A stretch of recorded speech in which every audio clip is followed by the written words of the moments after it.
The protagonist walks alone through a rain-soaked street canyon, beneath towering holographic billboards. Neon reflections ripple across puddles and glass, while drones drift overhead. Every movement feels measured and detached, as if the city has already absorbed all human warmth.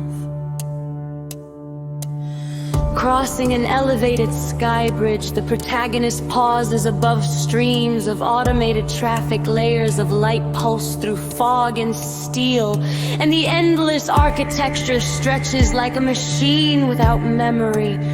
The city appears alive,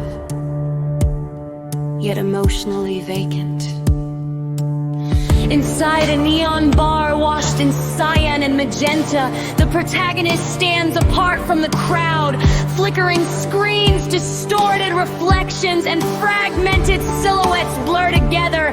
Even in a crowded place, isolation deepens, and the atmosphere grows more unstable.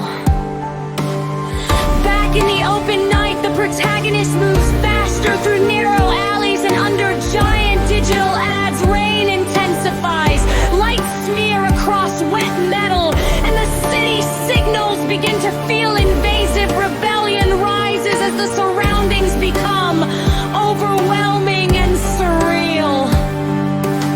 On a rooftop edge above the city grid, the protagonist faces a skyline of blinking towers and suspended transit lines. The engine glow turns feverish, almost hallucinatory, as if every screen is speaking at once.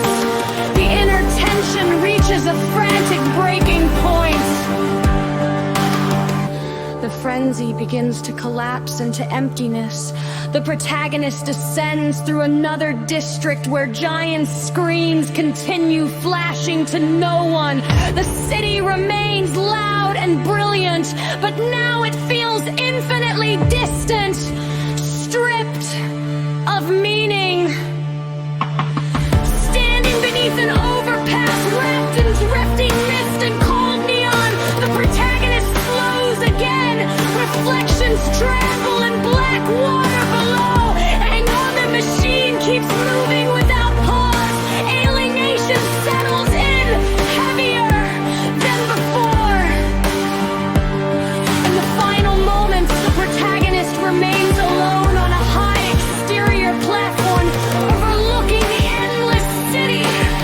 Lights flicker across the face of the skyline like a false promise. Rebellion fades into numb distance, leaving only the cold, sleepless glow of the future.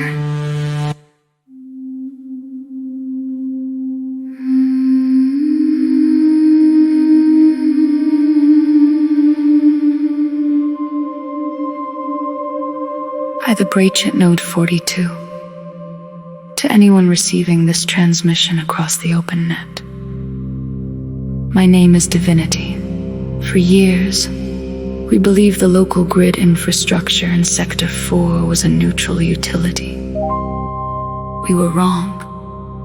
On the night my terminal trail was compromised, I was jacked into node 42 deep in the sub-level 9 grid. Netwatch intercepted my signature, triggering a level 4 tactical dispatch led by Judge Alpha 6. They slammed down the primary hydraulic blast doors, sealing me inside what was supposed to be my digital grave. They deployed a plasma breach team to melt through the steel doors, trying to erase me before I could pull the data out.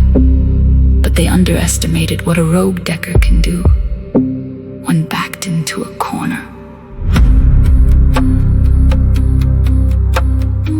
With less than 3 minutes before a complete hardware lockdown, I bypassed their automated compression algorithms and successfully unlinked Docket 77B404 onto an external, military-grade shielded drive.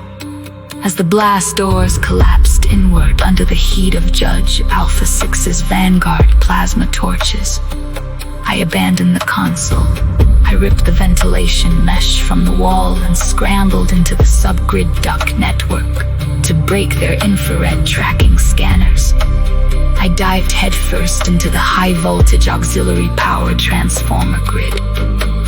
The intense electromagnetic field completely fried their tracking drones, blinding the Netwatch intercept systems and giving me a temporary window to slip through the massive, stalling blades of the main exhaust fan.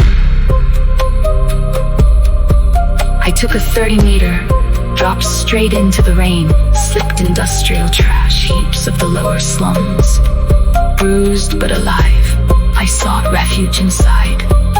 The wire and valve, a notorious low-life cyberbar built over a heavily insulated dark node. It was there, jacked into their isolated local loop, that the full horror of docket 77B 404 unraveled. The document contains the complete architectural blueprints for Project Ghost Grid. It is an illegal, deep-layer subterranean surveillance network designed to harvest raw neural data from the unsuspecting residents of Sector 4. The wire and valve wasn't just a sanctuary. It was a primary harvesting hub feeding directly into Judge Alpha 6's database. My own biometric signature was flagged at the very top of their immediate cybernetic seizure blacklist. Using the administrative master pass keys nested deep within the stolen files, I forced an over-air metadata injection. I rewrote my active identity profile on the fly, masking my signature as a harmless civilian service staff member right under the noses of the breach team. When Judge Alpha 6 manually entered the room with his tactical interface arm pulsing crimson, the data discrepancy caused a catastrophic hardware flashover. The terminal imploded, their HUD targeting brackets glitched, and I vaulted the bar counter, escaping through the kitchen doors into the endless dark drainage conduits of Sector 5. The transfer is done.